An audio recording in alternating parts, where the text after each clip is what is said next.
দেখুন আমাদের দেশের অবস্থা দেখুন।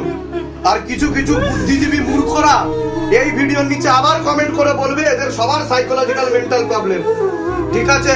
আর ডাক্তাররা প্রিমিয়াম সিস্টেমে লুটে যাবে, ঠিক আছে? এত নার্সিং হোম হচ্ছে, এত হসপিটাল হচ্ছে, এত ডায়াগনস্টিক সেন্টার হচ্ছে, কিন্তু রোগ বাড়ছে কমছে না। গড় আয়ু আর কয়েক বছর পর 30-এ গিয়ে দেখবে এখন তো 50 পেরোতে না পেরোতেই মরে যাচ্ছে। দেখুন অবস্থা দেখুন। আসাম থেকে এসছে, আসাম থেকে আসা, কি দরকার আছে আসাম থেকে কলকাতায় আসা? দরকার আছে, তার কারণ লোটার জন্য অনেকে আছে, কিন্তু না লুটে কৃপা পাওয়ার জন্য একমাত্র শিবধামী আছে। দেখুন টাকা নিয়ে যায়, টাকা নিয়ে যায়, দেখুন কিভাবে টানছে বাবা।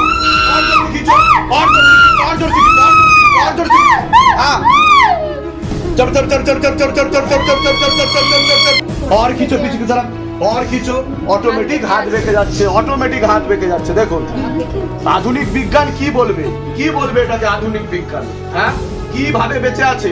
হ্যাঁ, আমাদের মা বোনেদের কি অবস্থা দেখুন। और जोर से खींचो और गति बढ़ाओ हाथों में।